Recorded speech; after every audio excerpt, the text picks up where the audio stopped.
Katelin, you're here at the New York Stock Exchange for our annual Space Summit. This is your first year attending. Talk to me about why it was important for you to attend. For decades, space was not really talked about, and particularly in the world of investing and early stage investing, it was not a smart investment to make. It was not viewed as salient or viable given the long time horizons, the capital intensity, and that is all changing. So all of the work that the industry has been doing behind those closed doors, behind the curtain, is now coming to fruition. And so the best time to make these investments, especially in early stage, is just before something is about to happen and having that timing exactly right. And so that timing is now. Talk to me about, from your standpoint, the criteria in which you consider before deciding who you want to invest in. The fact of the matter is 776 is a generalist firm. And so this is not our deep area of expertise. We are an inch deep, a mile wide across different sectors, which is a beautiful position to be in, to really understand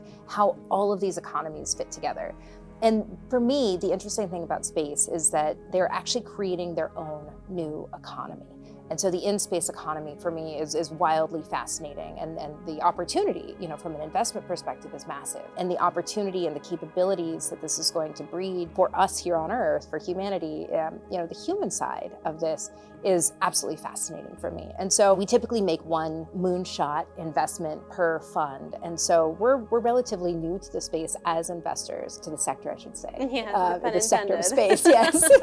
and so I'm really here to learn. I'm here to understand what people are talking about, where the industry movers and shakers are. But the deeper I get into this, the more and more obsessed I've become. And where would you say the different areas in space are you targeting right now? There's a lot of consumer awareness now. So the general population better understands, thanks to SpaceX and Blue Origin and these companies around mobility. We're obsessed with these rockets going into space and how fast can we get to Mars. That's a critical foundational part of space exploration. We can't do it if we can't get there. We can dream about it, but nothing else matters. But when I really think about all of these different logistics, supply chain, and more importantly, the resource opportunity that we have. So in companies like Interloon, to be able to go and collect a resource, harvest a resource from space, to come back and bring it to Earth for positive use on Earth, in a variety of different manner, is really, really, really interesting to me. As opposed to leaving planet and going away, what if we stayed?